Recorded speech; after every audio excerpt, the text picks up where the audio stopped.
You have to know this. The fact that I'm here matters. The fact that you're there matters. This is no accident. None of us are. هذه هي قوة مصر. لقد قررت أن أتنحى تماماً. Red everywhere, essentially, down by 4-5%. We're down over 16%. Mr. Gorbachev, open this gate. Because the Muhammad Ali Joe Frazier is going to meet is going to be better than the Muhammad Ali. Our country is strong. A great people has been moved to defend a great nation. نريدها قومة ونهضة إسلامية. سنعود إلى كويتنا كما عهدناها دار أمن وأمان. Yes, we can.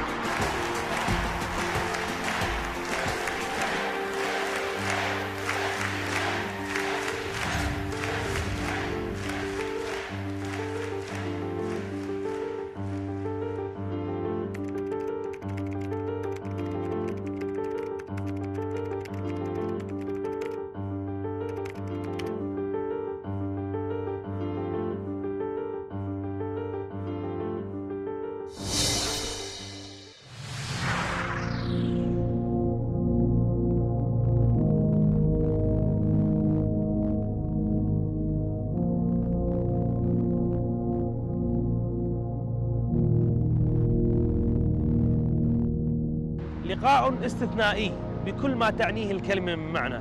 نحن هنا في بوسطن في الولايات المتحدة الأمريكية بانتظار اتصال ليعلن موعد مقابلتنا مع الرجل رقم 1 على لائحة المطلوبين في العالم وفي الولايات المتحدة الأمريكية، إدوارد سنودن، كاشف الأسرار، والمطلوب حياً أو ميتاً هنا في أمريكا، لنتحاور معه لماذا كشف تلك الأسرار، وما هي تلك الأسرار، وما انعكاسها على حياتنا الخاصة. فترقبوا هذا اللقاء.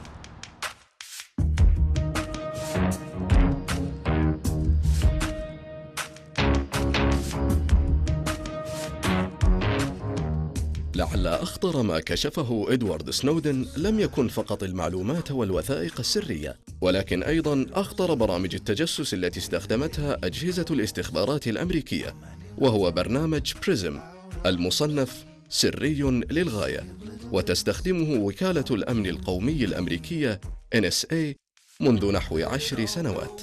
ووفقاً لتسريبات سنودن، فإن هذا البرنامج يستطيع مراقبة الاتصالات والمعلومات المخزنة في أجهزة الحاسوب، بل ومعلومات أي عميل للشركات المستهدفة من هذا البرنامج، سواء كان هذا العميل يعيش داخل الولايات المتحدة أو خارجها. ومن أبرز المعلومات التي يحصل عليها برنامج التجسس بريزم رسائل البريد الإلكتروني، ومحادثات الفيديو والصوت والصور، والاتصالات الصوتية ببروتوكول الإنترنت، وعمليات نقل الملفات، وتفاصيل الشبكات الاجتماعية.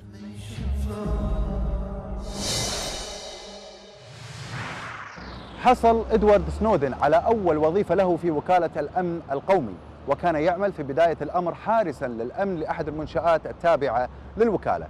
انتقل بعدها سنودن للعمل في وكالة الاستخبارات المركزية قسم الأمن التكنولوجي. ونظراً للإمكانيات الهائلة والمذهلة التي كان يملكها سنودن في مجال البرمجة والإنترنت، فقد تقدم سريعاً وتطور في مجال عمله نسبة لرجل لا يملك حتى شهادة الثانوية.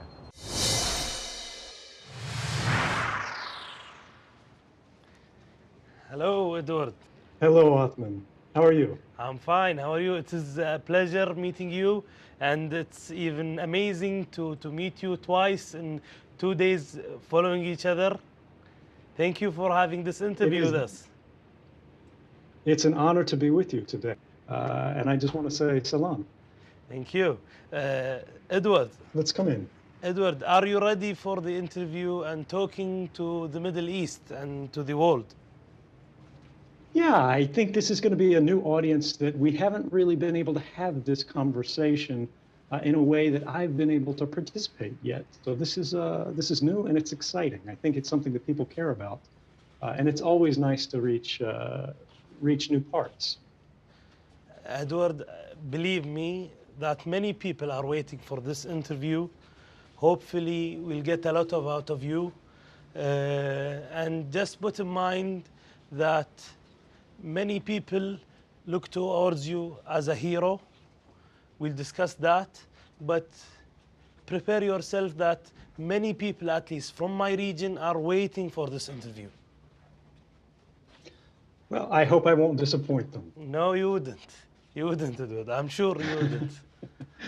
Okay, after you, Edward. I appreciate you traveling so far to come see us today. Thank you, Edward. I would like to introduce you again by saying you are tagged as the #1 wanted in the world. And as President Obama also called you a hacker. But at the same time, many people that we met or know about believe that you are a hero. And before saying that, let me tell you what I told you yesterday. I had the chance to attend your movie back home in Kuwait. And the moment you appeared in the end of the movie, people stood and clapped. People look up to you. You became even a movie star now.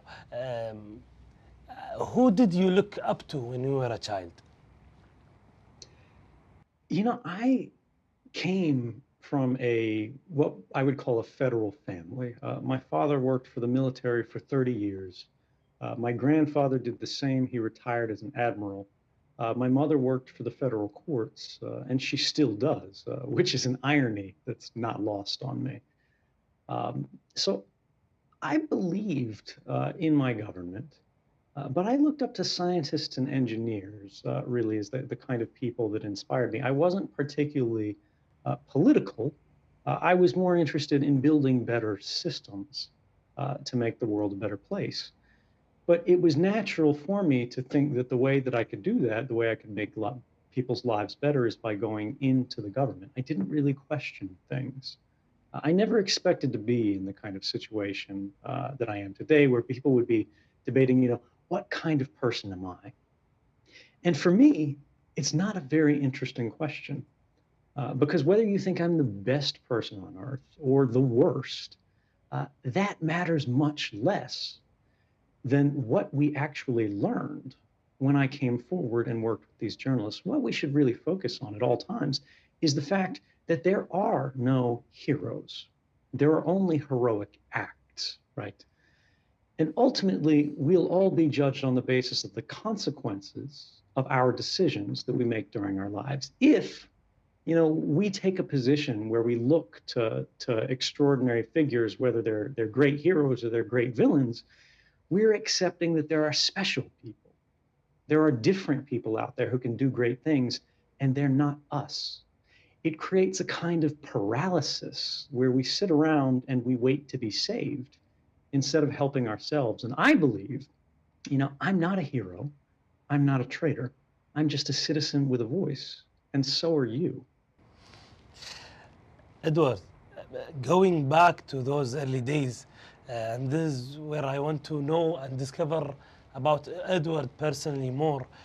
For me, back in school, there was an incident where my friend was thrown out of the school because of a whistleblower that told the teacher that he cheated in an exam. So were you a cheater when you were back in school, or the whistleblower, or someone like me? I was not particularly interesting when I was back in high school. I never drank, I never did drugs. I didn't go out to nightclubs because I was a little bit of a nerd. Again, I enjoyed computers, I enjoyed electronics, I enjoyed reading. So I wasn't I would say, volatile enough to have these huge contests with the system and structures of rules as it was intended. But I did, like everybody, have instances where I brushed up with issues that bothered me, that concerned me. And I would say, more likely to be the kind of person that spoke up about things. And I did learn, I think, that does have consequences, and it does tend to make you unpopular. Because even if you're doing the right thing, and even if you're exposing a criminal, that criminal will still remember the person who exposed them. Of course. Now, that doesn't mean that everything that somebody does that's against the rules deserves retaliation, right? This is the idea behind not just law, but justice. Many people around the world have cheated on an exam or something like that, or they've cut a corner, or they've broken the rules. There are people who have stolen to feed their families. There are people who have done things that they're not proud of because they couldn't come up with any other choice. And I think we have to remember that beyond what simply the law says, we have to always remember the circumstances that brought people to making these decisions.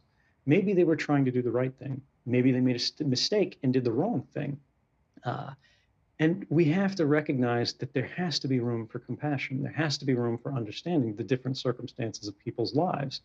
Because if we simply decide the law is the only thing that matters, and anybody who brushes up against the rules and breaks them, whether right or wrong, has simply broken the law and that's all that matters, we have stopped the progress of all of our societies in moving forward.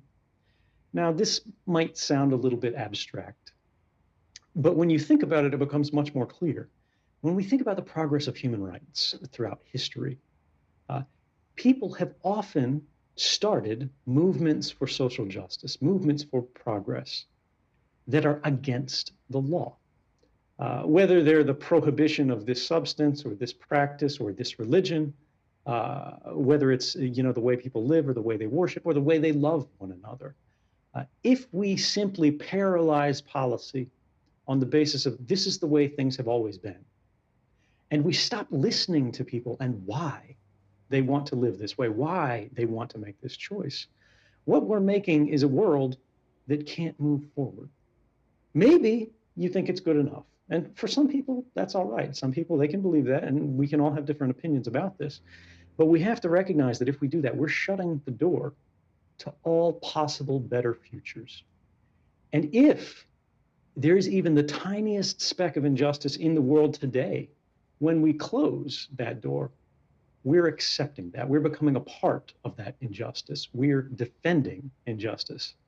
And I don't think that's what we want to do as a people or as a world.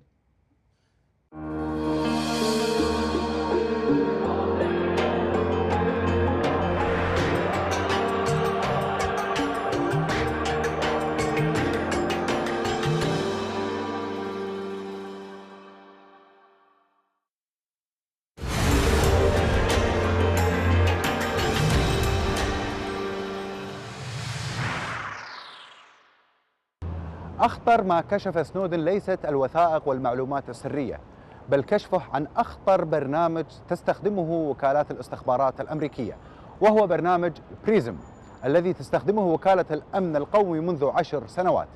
ووفقا للتسريبات التي قام بها سنودن، فإن هذا البرنامج يستطيع الدخول على جميع أجهزة الكمبيوتر والهواتف الذكية والكشف عن كثير من المعلومات مثل البريد الإلكتروني والفيديو والمحادثات النصية والصور. كما كشفت التسريبات أن وكالة الأمن القومي الأمريكية تجسست على الاتصالات الهاتفية لعشرات الملايين من الأمريكيين من حاملي خطوط شركة فيرايزون للاتصالات. Edward, you joined the army. Many did the same. But you walked on a broken leg for a couple of months. Why? How did you do that? What makes a person walks on a broken leg for 2 months? Well, I didn't realize they were broken. They were kind of stress fractures that became compounded into serious fractures. The doctors told me if I jumped out of an airplane after doing this, my legs would turn into powder. It was a quote that sort of always stuck with me. But even though it hurt a little bit, so did everybody else. This military training was very difficult, and it was attended by many different people who I have to say were stronger men than I. But this is the point of the process, is to see who fits, to see who works. And I thought at the time this was a way that I could help my country. This was a way that I believed I could make the world a better place. Edward, how much do you love America? I mean, this is the kind of question that you ask everyone. How much do you love your country? How much do you love your home? How much do you love your family? How can somebody put something like that into words? What I will say is this. When I was in Hawaii working for the NSA, I was living an extraordinarily privileged life. I was really happy with my circumstances. I lived with the woman that I loved. I lived in this place, Hawaii, that most people would consider paradise. I didn't graduate from high school. I got a high school equivalency degree. I didn't complete college. But despite that, I was making a tremendous amount of money for relatively very little work. But despite that, when I went into work and I saw that our government was secretly violating the rights of every American and every other person around the world, I thought back to the oath of service that I swore to my country that said, I will defend the Constitution of the United States against all enemies, foreign and domestic.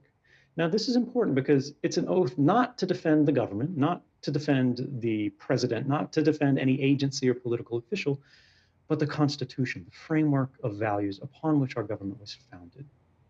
And these actions that I saw were fundamentally contrary to that. And so if you ask me, do I love my country? How do I love it? I can't tell you in words, but I can say that it mattered enough to me that I was willing to set a life that I was very happy with on fire to do what I believed, rightly or wrongly, was the right thing. Then let us talk about the beginning. How did you join the CIA? I had just left the military. I was thinking about, all right, what can I do for my country? I'm not the type of guy who can make it in special forces, but I am good with technology. So after spending a little bit of time where I went back to some college courses, again, I didn't finish my degree, but I did study at university. And at this community college, I began working in security for the NSA at sort of a covert facility on a college campus. And then from there, I got the opportunity to apply for a private company that was doing classified work for the Central Intelligence Agency. And so I did that. They were very impressed with my technical skills. They brought me on. And once I started working at the CIA, the government officials that were working there outside of the private companies thought that I had talent, and they asked me if I wanted to start working overseas in foreign countries. And I said yes, and that was really how the story started. What is that talent? What not only you entered the CIA, you did a huge progress in your career in the CIA. You jumped from a position to another with bigger responsibilities. What is that talent? What is Edward's talent? I mean, I think if I had to classify myself with a particular word, it would just be a technologist. Technology is becoming more and more important for the world, and that means also for the government as well. And this period in American history, sort of the decade after the 9/11 attacks, which really had a strong, outsized impact on American politics, had resulted in intelligence agencies that were growing at incredible rates. The CIA, the NSA, these groups were doubling in size, they're doubling in budgets. Anything that they asked for, they were getting. Because so many of our politicians just said, let's throw money at it and make the problem go away. And so they were hiring everybody that they could who they thought might have new ideas or new capabilities to help them build these bigger agencies, these more expansive agencies. I wouldn't normally necessarily have been qualified to work at the CIA by their traditional standards. Yes. But in this particular period where everything was an emergency, they were taking more chances on people who they saw had talent, even if they didn't necessarily have the traditional education or background. But once they saw me start working with technology, basically operating systems, changing systems, making arguments for how we should be doing things, they were more interested in my ideas and what I could do than what it said on my resume. You experienced throughout your career in the CIA and the NSA, you experienced watching people private lives. How does that feel to see someone's private life? You know, in the beginning, it's something that you just accept as part of the work, right? You're working for a secret agency, which means they're supposed to be looking for secrets. That's why they exist. So the idea that you're spying on some foreign official, that doesn't really bother most people working for the CIA or NSA or any country's intelligence agencies. But over time, you start to see more and more exceptions where it's not always something that you would consider a legitimate intelligence target. They're not going after a terrorist. They're not going after a general. They're going after an ordinary person, somebody who's just trying to do their job, to make a living, because they work in an interesting position or they have friends who might be interesting. And this is where we can all understand why they do it. And, you know, this isn't to say we shouldn't do intelligence at all, we shouldn't do spying, but we have to recognize that these are extraordinary powers of government. They're breaking the law, they're affecting people's lives. Sometimes people end up in jail or dead because of the decisions that spies make behind closed doors. So if we're going to do that, how do we control it? How do we make sure that those authorities are only used when they're absolutely necessary, when they're the means of last resort, that is the only means that is proportionate to the threat faced by our societies? And this was when I first started to have doubts, started to have questions about, yes, we can do these things. Certainly we have the capability, but should we? Edward, you saw the truth. And because of that, many people are waiting for your answers to know, do they have a private life? For example, Muslim women wear hijab when they go out in the public life, when they meet strangers.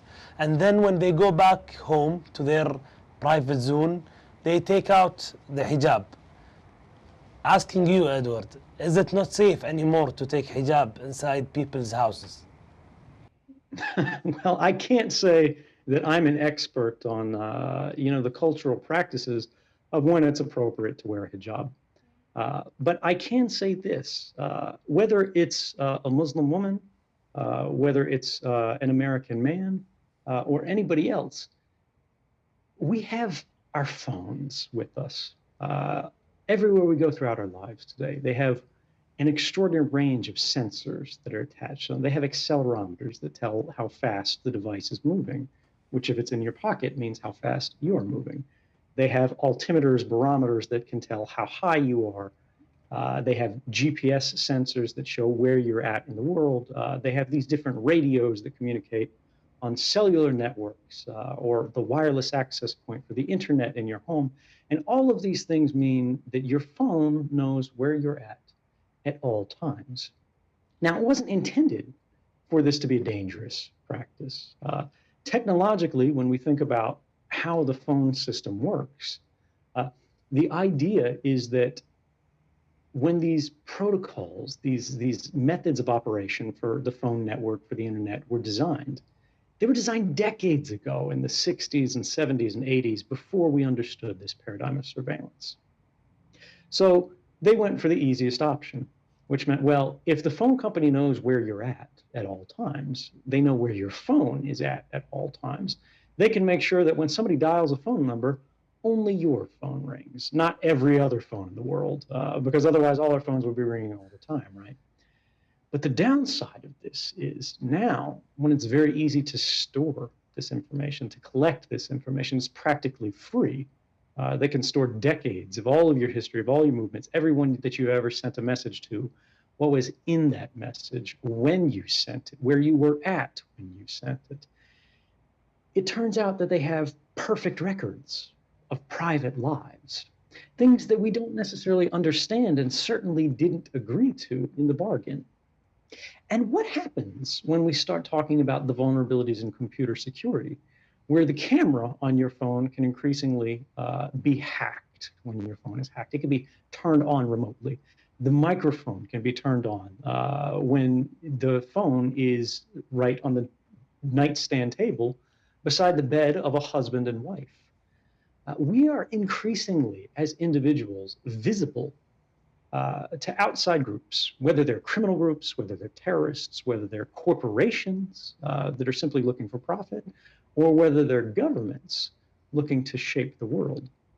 And if that's going to be the world that we live in, as it is today, we need to start thinking about how can we protect ourselves? How can we enforce our rights so that we know when you're in the bathroom alone with your phone, it's just you and your phone, not you and your phone and everyone else in the world who could possibly be looking through your camera. Edward, do you know that 75% of the people use their phones while they're in the toilets? Is it not safe anymore? I believe it. Well, it's a question of what is the safety perspective here. Now, my privacy, of course, in toilet. Certainly. But people make a much more serious argument who are very pro-government, who think the government should be permitted to do anything that it wants. They have a kind of authoritarian mindset. And they say, yeah, okay, certainly the government could watch you through your phone when you're in the toilet. They could record your cell phone's microphone anywhere, whether you're driving in the car, whether you're at a restaurant.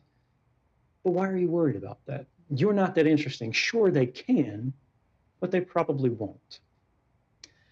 But this misunderstands an old line that originates from Nazi propaganda in World War II, that of the Nazi Minister of Propaganda, Joseph Goebbels, where he said, if you have nothing to hide, you have nothing to fear. But privacy isn't about something to hide. Women don't wear the hijab because they're trying to hide who they are. They're trying to protect something about themselves. This is a decision that is all up to us as individuals to make. No one can say that you have to dress this way. No one has the authority to tell you how to live. No one has the authority to tell you who it is that you should love. These are individual decisions. They're intensely personal decisions that shape who we are. And they help us understand who it is that we want to become. And that's what privacy is really about. Privacy is the foundation of all other rights. Privacy is what gives freedom of speech its meaning. Because if you don't have the space among friends, among people you trust, among family, to decide what it is that you really want to say, what it is that you think and that you want to share with the world, without being subjected to the judgment of all of these outsiders who don't have any loyalty to you, they don't have any interest in you, and they might be threatened by your ideas, not because they're right or wrong, but simply because they're different. We might choose to say nothing at all because it wouldn't be safe. Freedom of worship, right, doesn't have that much meaning unless you can decide what it is for yourself that you truly believe. How it is that you want to live, how it is that you want to go about your day, how it is that you want to pray, and for what.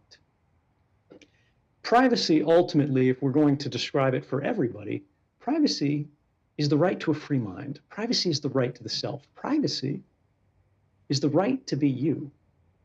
And if we leave that behind, we may have many things, but we can't be said to be living in a world that truly respects who we are and how we want to live.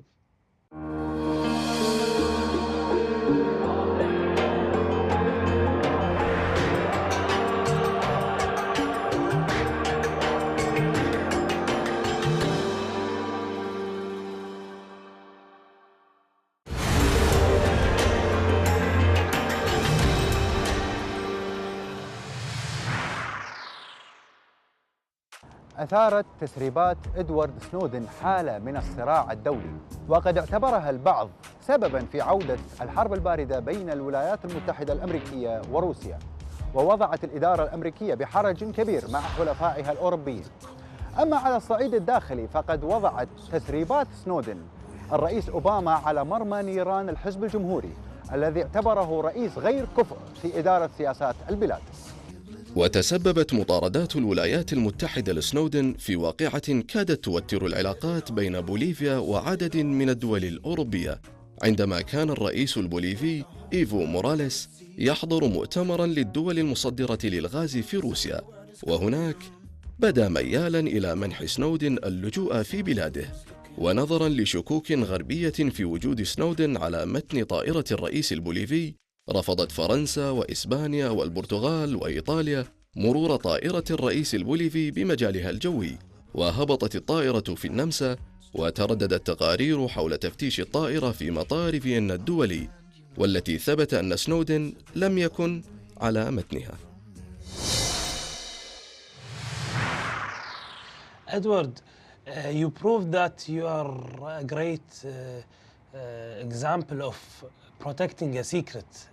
Your closest friends, your girlfriend, didn't know exactly what is your scope of work. But this is not the question. The question, when is it the moment where someone need to reveal a secret? You revealed a huge secret. You revealed the Americans' secret. When is it the right moment? I think the moment is when you believe that you have a chance to make a difference. I wouldn't encourage anybody to simply share a secret because they know a secret. That's not helpful. And that can cause harm. However, if you are aware of some wrongdoing, something problematic, something that is corroding the quality of your society, and you think that you're in a moment where you can actually do something about it, maybe not even you personally, but you can share it with people who can, for example, journalists. This is when you need to start thinking about not just what this means for the world, but what it means for you. I think we have a duty to try to create a better world, yes, but we also need to think about the impact that it has on ourselves, on our families. For me, I made a decision that many would argue, and I think fairly, was selfish. I left my family behind when I left Hawaii, but I believed that this was the way to create a better world for them, and the only kind of world that I felt I would be comfortable living in. We have to be willing to sacrifice for our values if we're ever going to see them become real.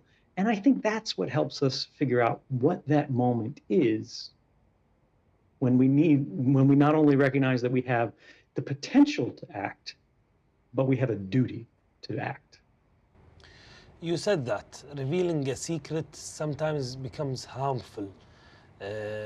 Many people believe that because of what you've done, you helped drug dealers, you helped terrorist people, you helped many people where the CIA and the NSA were protecting the American people from. How do you respond on helping them? I'm glad that you asked, because this is an important question that I think a lot of people, they wonder about, because there are many government officials who have said this kind of thing, that journalists revealing the operation of even unlawful programs, even unconstitutional programs that are violating your rights or my rights, shouldn't be done as long as these programs are aimed towards a purpose that they think, the government thinks, is appropriate, is helpful. But this is really what democracy is about. This is not for a few officials behind closed doors to decide. This is for all of us to decide. This is how we cast our votes. The legitimacy of any democracy is founded upon a single principle, that is the consent of the governed. But consent is only meaningful if it's informed. If we are being lied to, and unfortunately that is the case as seen in the congressional testimony between Senator Ron Wyden and Director of National Intelligence James Clapper, the most senior spy in the United States, where this senior spy lied on camera to everyone in the United States. It means, again, we've experienced a change in the nature of society that's moved us a little bit from being equal partners to government and instead simply become subjects of government. But I'll go a step beyond that and argue that if any real harm had resulted from the journalism of 2013, which, by the way, won the highest prize for journalism in the United States, the Pulitzer Prize for Public Service, which is decided by our most respected institutions of journalism. We would have seen it by now, because the government and governments in many countries do feel threatened by the public's knowledge of these things. And they feel that if they can attack my reputation, if they can undermine people's faith in the propriety of what I did, that I decided to bring this information to journalists, that they won't have to face that criticism. So if they had any proof at all of even a single person who came to harm as a result of these uncovering of unconstitutional activities, we would have seen it on the front page of every newspaper on the world, and it would be in neon print. You wouldn't be able to miss this because that's how it works. But we haven't. And we're not living in 2013 anymore. We're living in 2016.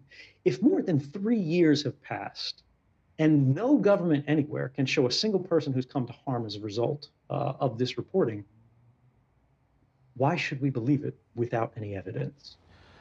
Edward, you said in many occasions that people have the right to choose between security or freedom. It's their choice. But didn't the people already decide by living in cities instead of living in islands or jungles? They've already won. I don't think that's true, and I think it misunderstands the nature of the question. There are some things that we can change in regard to the way that people live. We can pass a law to say you can only drive so fast. We can pass a law to say if you want to sell a certain kind of food in a public market, it has to be safe. It can't poison people. It can't make them sick. You can do that because these things don't violate anybody's personal rights. They're human rights. Things which the majority can't vote away for the minority. Otherwise, we could be voting in favor of slavery. We could be voting in favor of torture. We could be voting in favor of murder. And these things are not permissible, even if they are popular. This is the critical distinction that means, yes, we can vote in favor of some surveillance, and we should. I'm not saying we should burn down the NSA. I'm not against all surveillance. I think we should investigate criminals. We should go after foreign spies. We should have programs of national defense that keep our countries safe. But this is a very different thing than saying we're going to spy on everyone at all times, regardless of whether or not we have any suspicion that they're engaged in criminal activities. We should make sure our methods of surveillance are targeted, and we're only intercepting the communications of people that we've gone to a court, shown a judge, that this individual is likely a criminal.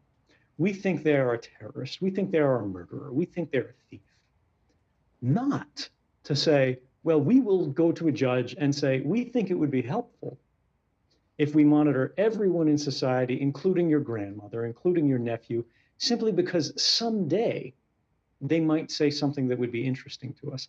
That, regardless of whether or not a law is passed, is a violation of human rights. And we should remember that in many times throughout history, there have been practices that were lawful, despite the fact that they were immoral, despite the fact that they were just the same a violation of human rights.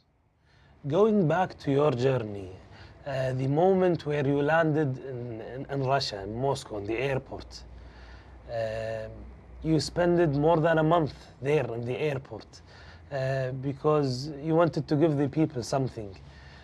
How did that feel, spending that much time in the airport? You know, it is the most trouble that I have ever had when it comes to airport security before. I had been delayed before for, maybe an hour or two, but never for 40 days, I think. But the reality is this: while I was in the airport in Russia, I applied for asylum in 21 different countries around the world. And I said, look, it's very clear what I've done, that I've done it for the benefit of the public, that I have not personally profited for this. I have not sold any information, and I no longer have any documents myself. I gave them all away to journalists before I left Hong Kong. So this isn't a hostile act. Some country that recognizes that the government of the United States policy here in persecuting dissidents is not helpful. It's not consistent with the values of the United States that it puts forward. And if this is the case, by standing up for the human right to seek and receive asylum from political persecution, which the United States, by the way, recognizes in the Universal Declaration of Human Rights and the International Covenant on Civil and Political Rights under international law, that they're actually helping the United States. They're doing something positive. They're helping us live up to our own values by saying, yes, even if a government disagrees with what this person says, it didn't cause any harm, and it advanced the cause of human rights. It advanced, more critically, our understanding of the nature of our world. If this is the case, you would expect there to be some positive response, but unfortunately, there has not been so yet. Even countries in Western Europe, countries like France and Germany, said that there was too much political pressure being applied by the government of the United States. And so they were afraid to say yes, even though lawyers from these countries were saying it's a clear question that he should qualify for asylum. On that basis, the United States, because the United States government had canceled my passport and I could no longer travel outside of Russia, I couldn't leave. And I was kind of stuck there in transit. Eventually, the Russian government, which I think wanted nothing to do with me, caved and kind of let me out of the airport because I couldn't live there forever. But it's still an open question. We have lawsuits in countries like Norway, for example, that just a few days ago were being appealed to the highest level, to the Supreme Court, because we lost at the appellate level, saying, will you recognize, in this context, for example, I'm receiving a Freedom of Speech Award in Norway, that I'll be able to travel to Norway, receive this award, and then travel back without you deporting me to the United States unlawfully. And the same thing, we see that the government of Norway is fighting very hard to avoid me even visiting the country for a single day, which raises the question of, is this really such a point of controversy? Is this so dangerous to have this person come to another country and just hear what they have to say? Edward, that takes me to another question in a different way. Then is it because Russia is the enemy of the United States, politically at least, that was the reason of them giving you a visa? I mean, I think when we look at this kind of question, why did Russia decide not to deport me? There are, of course, a number of political influences that come in here. The Russian president, I think, has a very strong self-image as a guy who doesn't get pushed around. So when the Secretary of the State of the United States is calling him and saying, you have to do this, you have to do this, I think that definitely rubbed Russia the wrong way. And their government responded in a way that the United States would prefer otherwise. This doesn't mean Russia is the greatest country in the world. This doesn't mean Russia is the worst country in the world. What this means is that Russia has an independent foreign policy, and they're assessing their laws on their own basis rather than that of any other country. You revealed many information, but some of them were enough to prove your point. Why did you reveal all those informations? This is another very good question because it's a common criticism, but it's one that's not actually well understood. My critics in the CIA and the NSA and other governments say, we don't like what Mr. Snowden told the world, but the reality is I never published a single document. Instead, I worked with journalists because I recognized that I had political biases. I felt very strongly, very passionately that these programs were a violation of human rights. But what if I was wrong? I worried about that. And because I worried about that, I made every journalist who received access to this archive of material agree to certain conditions, one of which is that they never publish a story on the basis simply because they have it and it's interesting. Instead, they could only publish a story if they, at their newspapers, made an independent determination that it is in the public's interest, the public will benefit. Beyond that, beyond the fact that these are the most trusted newspapers in the United States that are making these decisions, which is the role of a free press in society. In the United States Constitution, the very first amendment to our Bill of Rights is freedom of the press. And that's first for a reason. It's because it's so critical. The press exists to challenge the government's control of information. But even granting that, granting the fact that I said I would review all of these documents and believe that none of them are going to cause any real harm, any grave harm, get anybody killed if they're published. But beyond that, the journalists would act as a second check upon my own judgment. They would remove my political biases from the equation and make an independent judgment about whether or not the public should know these programs. Beyond that, I also required that the journalists, in advance of publishing these stories, go to the governments who are operating these programs and give them a warning that they're going to publish these stories so that these governments could make the case that maybe these journalists don't understand what they're writing about. Maybe this would be a very dangerous story. Maybe somebody would actually get hurt if they did this.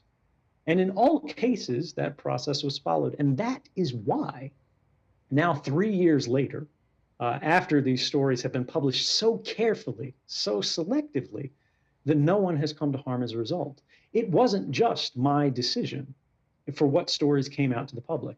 It was the decision of the most trusted editors in world news in coordination with an aggressive adversarial process brought by these very powerful governments to go, hey, this detail, this sentence might cause somebody to be harmed.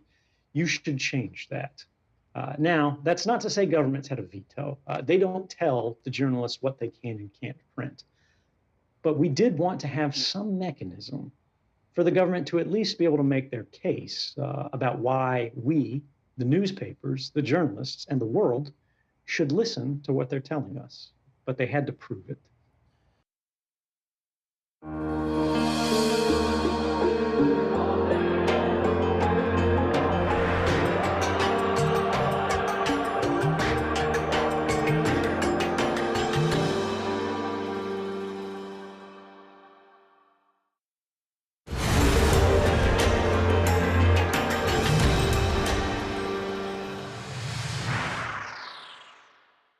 سيظل اسم إدوارد سنودن محفوراً ليس بتاريخ التسريبات الاستخباراتية، بل سيمثل علامة فارقة في مجال حفظ المعلومات على الإنترنت وعالم الهواتف الذكية، وقد شكل تحدياً كبيراً لشركات الاتصالات والإنترنت وحتى أجهزة الاستخبارات التي باتت مصداقيتها على المحك. وكما يقول مدير الأمن القومي جيمس كلابر بأن التسريبات التي قام بها إدوارد سنودن ساهمت بشكل كبير بتسريع تطور برامج التشفير بمقدار 7 سنوات. We talked about harm many times now. And as a fact, we know that you're one of the most wanted in the world. That, of course, because of some harm that happened. Then who did you harm?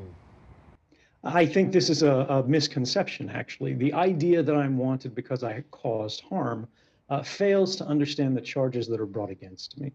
The charges that were brought against me happened only days after my identity was revealed. The government didn't wait for evidence of harm. Instead, they charged me under what's called the Espionage Act of 1917, which is a century-old law in the United States.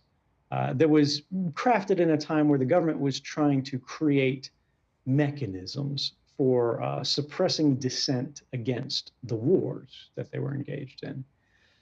But technically, on its face, these laws were intended to only be used against actual spies, people who were stealing information from the government and then selling it to enemies in secret for their own personal gain. That's not what I did. I shared information with journalists, with newspapers, in a very careful process to mitigate any potential harms that would come as a result of these disclosures. But despite that, the most critical point here is I gained nothing and I lost much. Setting that aside completely, the government still decided to charge me as a spy because it's a law that does not permit a fair trial. Anyone who's charged under the Espionage Act is prohibited in court from telling the jury why it is that they did what they did, what motivated them, why they acted.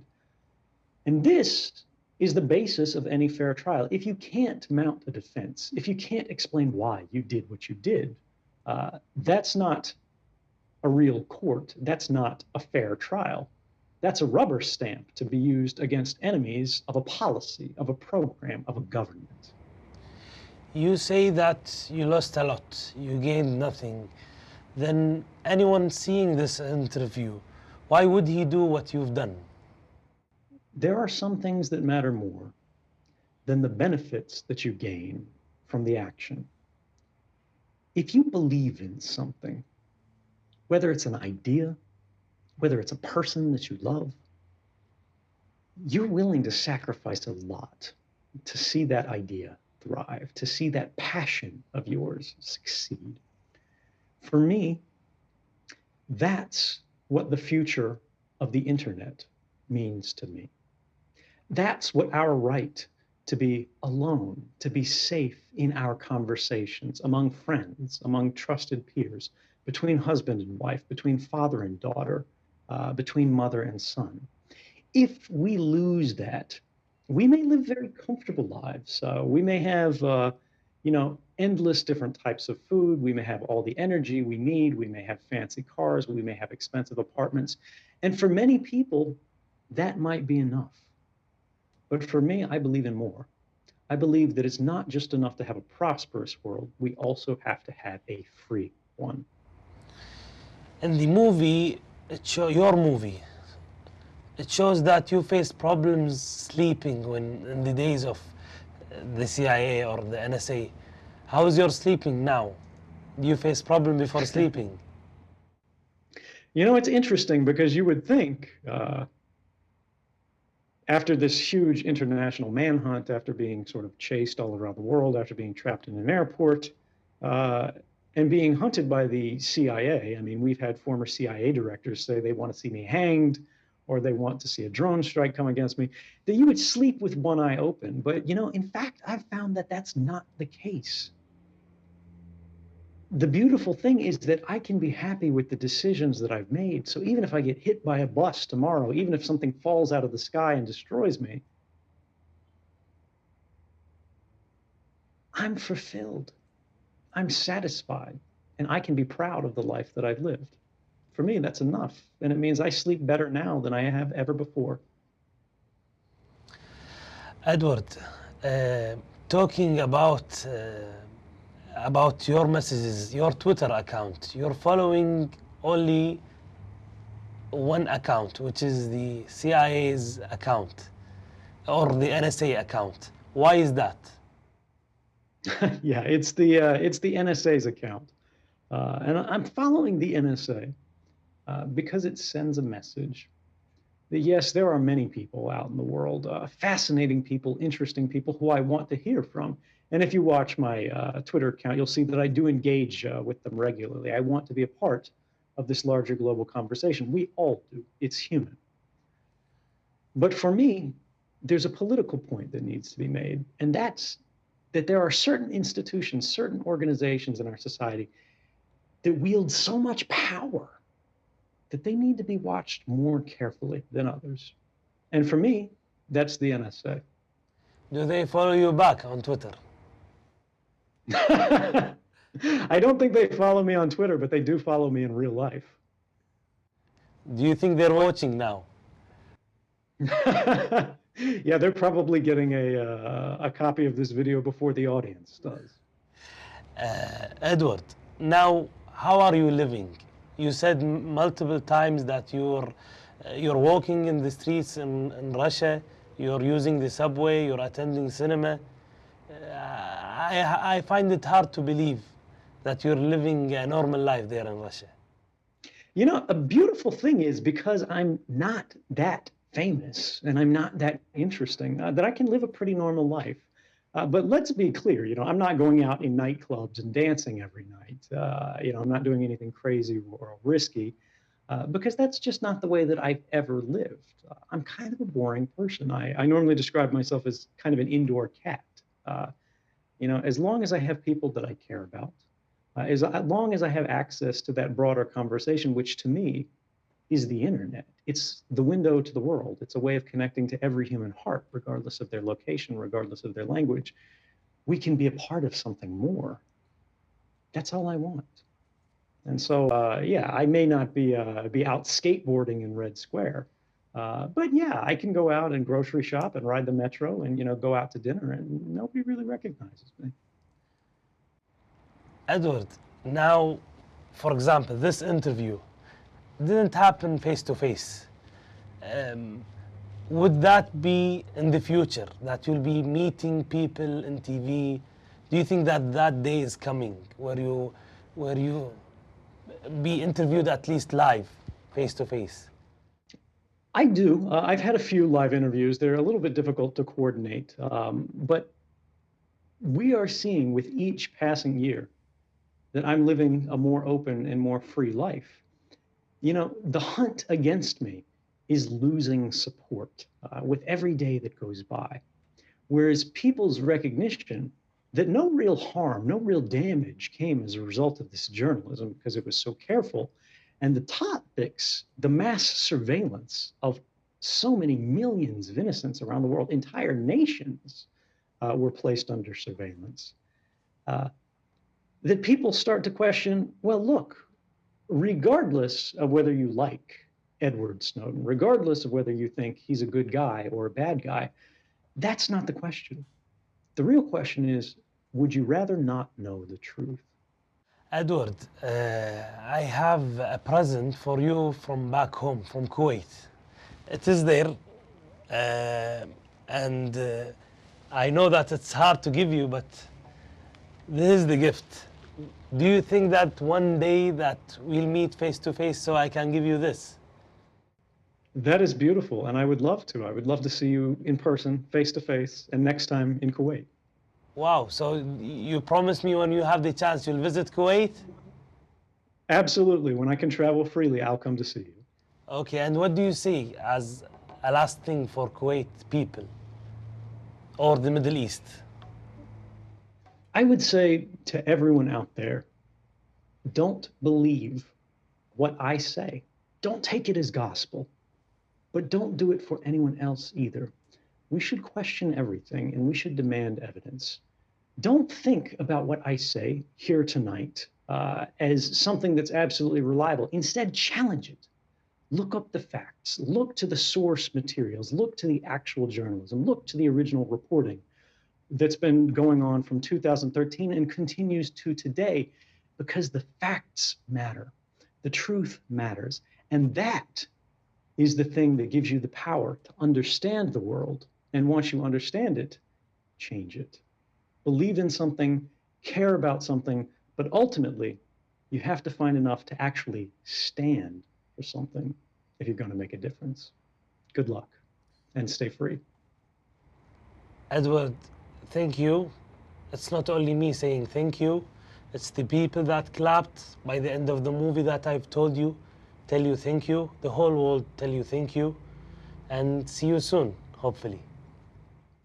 Thank you so much. It's been a pleasure to speak with you. And to all the audience, assalamu alaikum. Thank you, Edward. قد يعتقد البعض أنني أنام بعين مفتوحة، لكنني أنام قرير العين. هذا ما قاله اليوم سنودن في لقائنا، وأضاف: قد يعتقد البعض أنني بطل أو أنني خائن، ولكنني مواطن له صوت. رسالته لكم: افعل ما يريح الضمير تنم قرير العين. شكرا على المتابعة.